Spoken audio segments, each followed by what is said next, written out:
ओम शांति।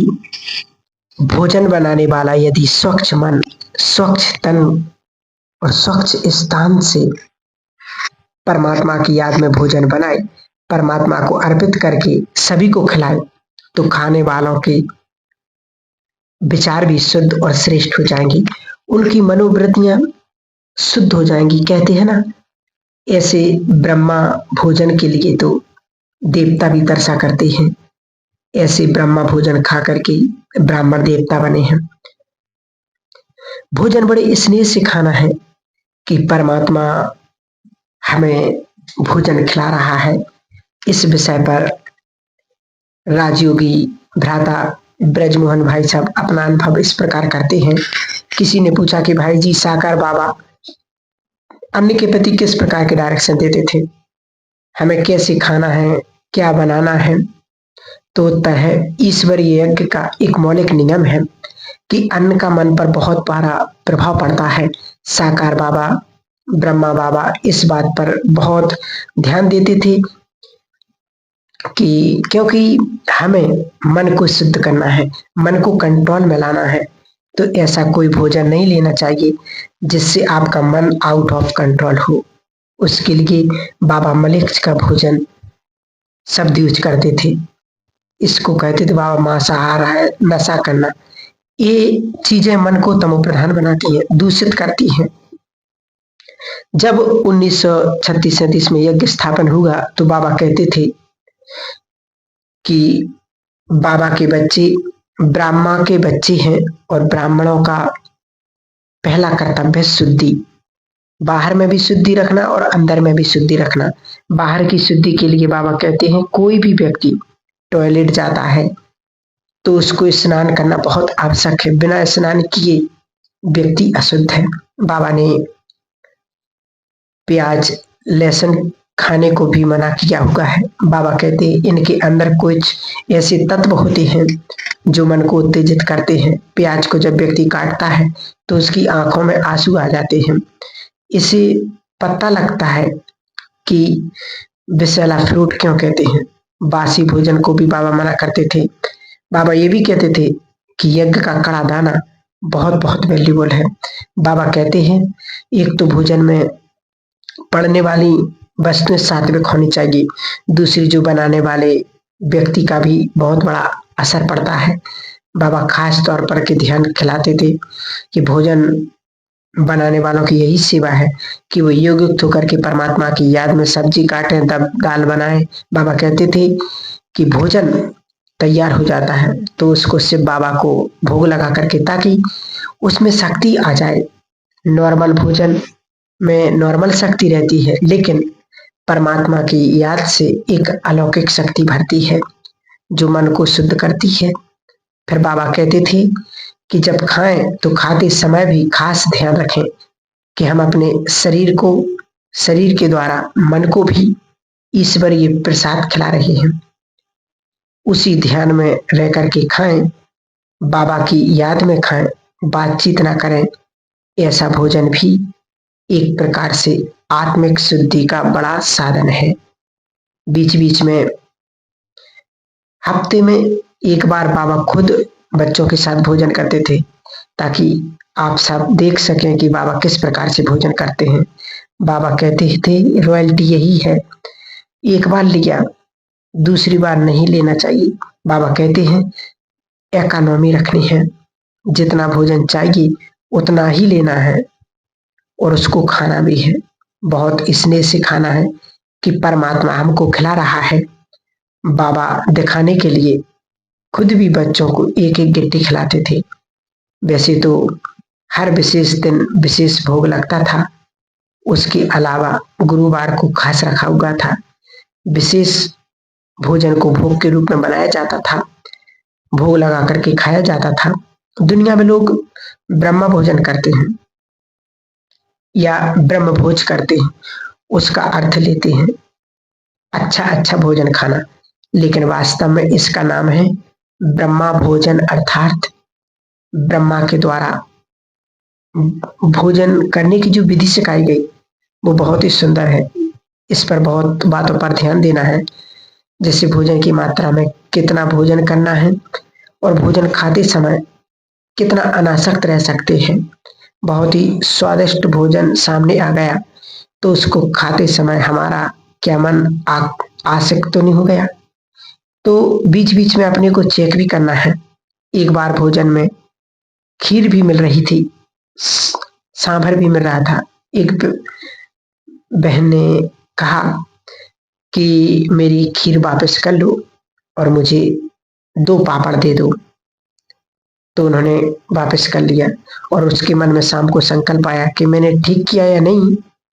मैं मातेश्वरी जी के पास शाम काल गई और पूछा, खीर तो अच्छी चीज है लेकिन वापस क्यों कर दिया, क्या मैंने राइट किया?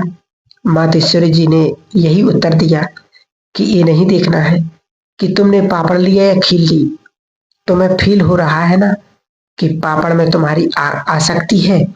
भोजन में आसक्ति नहीं रखनी चाहिए क्योंकि हमें देह भान से छूटना है। अगर देह की आसक्ति को छोड़ना है तो उसके साथ भोजन की आसक्ति को भी छोड़ना है। कई बार कोई एक चीज ज्यादा अच्छी लगती है, दूसरी चीज नहीं, लेकिन नहीं, सब में बराबर भावना रखनी है। बहुत सारी शिक्षाएं हमें दी हैं बाबा ने। मैंने पर्सनली देखा उन शिक्षाओं को। अगर हम उनको पालन करते हैं तो हमारे में आत्मिक शक्ति, खुशी और शुद्धि की फील रहती है। अगर शिक्षा को जरा सा भी हम छोड़ देते हैं तो उसका वो लाभ नहीं मिल सकता है। ये बड़ी भारी मर्यादा है। मर्यादा को तोड़ने से अलौकिक जीवन, हमारी दिनचर्या पर असर पड़ता है। कुछ ब्रह्मा कुमार भाई बहनें तो आश्रम पे अर्थात सेंटर पर रहते हैं। आश्रम में जो भोजन मिलता है वो खाते हैं, लेकिन बाहर रहते उनको कई प्रकार की परिस्थिति आदि आती हैं। कईयों को जॉब पर जाना पड़ता है और कईयों को और जगह अलग अलग जाना पड़ता है। मुझे खुद भी एक अच्छा जॉब मिला था। उसमें ये था कि खाना फ्री था, लेकिन उनका खाना हम खा नहीं सकते थे, इसलिए मैंने उसको एक्सेप्ट ही नहीं किया। बाबा हर एक को उनकी परिस्थिति के अनुसार राय देते थे। जो राय एक को देते थे उसको कोई और कॉपी कर ले। बाबा ने ये परमिशन नहीं दी। मैं भी कर लूं, ये बहुत धोखा खाएगा।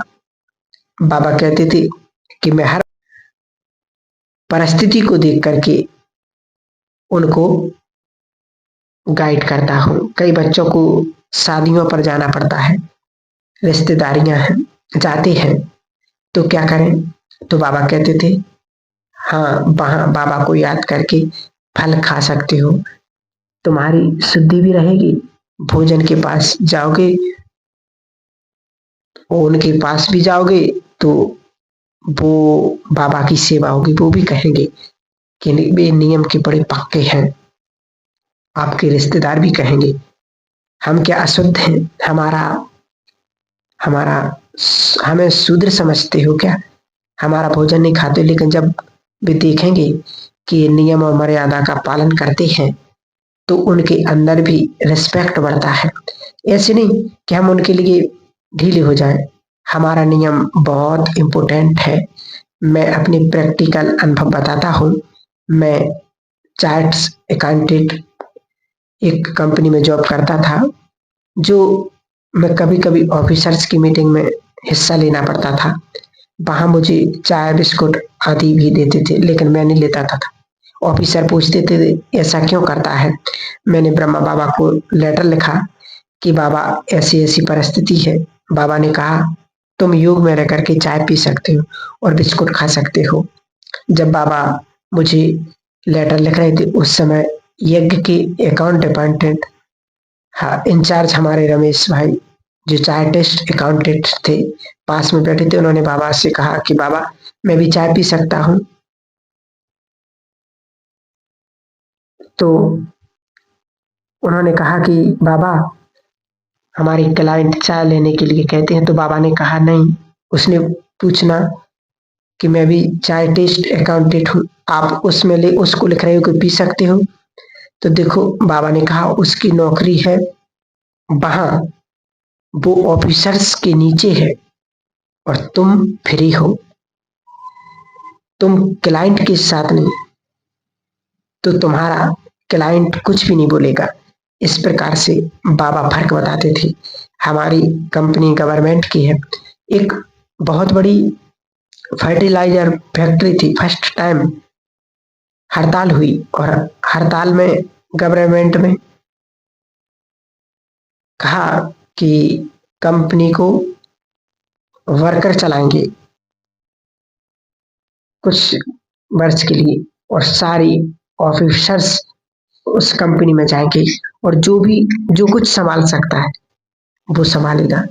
कोई ऑफिसर ट्रांसपोर्ट संभालेगा, जो भी कुछ संभाल सकता है संभाले।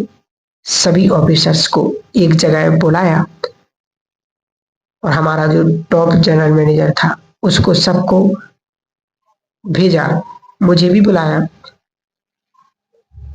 तो मुझे भी जाना था। अगर मैं वहां चला गया हूं तो जितने भी स्ट्राइक चलेगा मुझे भोजन खाना पड़ेगा उनका। तो भाई साहब बोलते हैं कि मेरा टाइम आएगा तो मैं रिजाइन कर दूंगा। फाइनेंस डिपार्टमेंट में थे।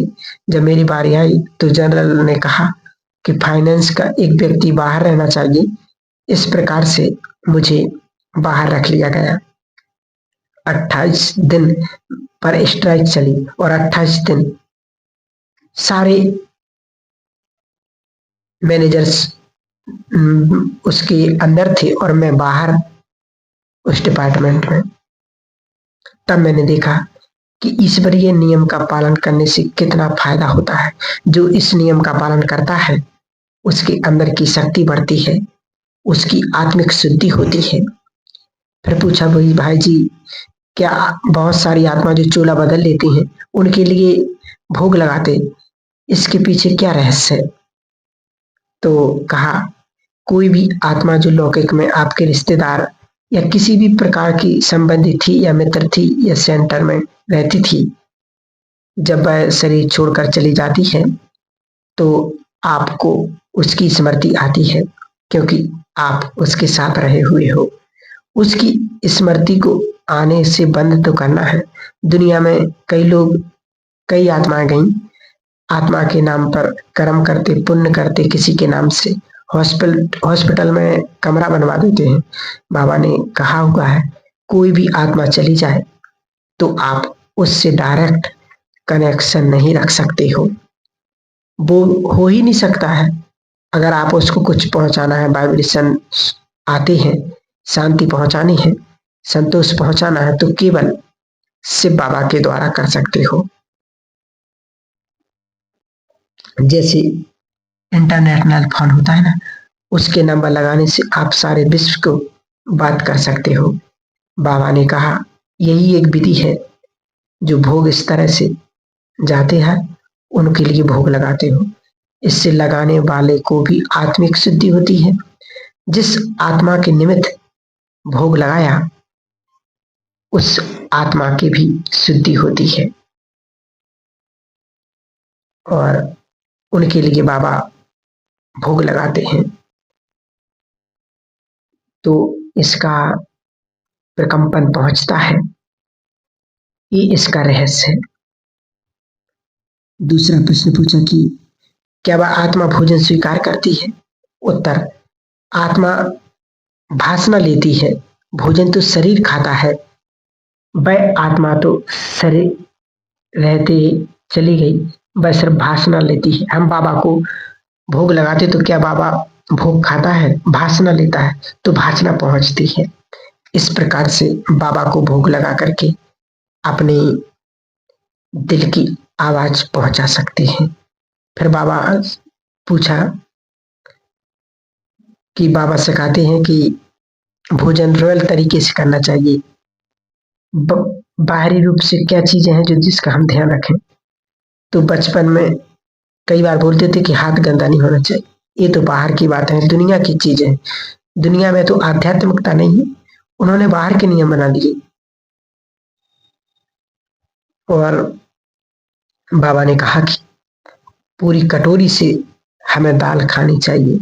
इस प्रकार से बाबा ने बच्चों को विशेष भोजन के ऊपर सावधानी दी है। ओम शांति।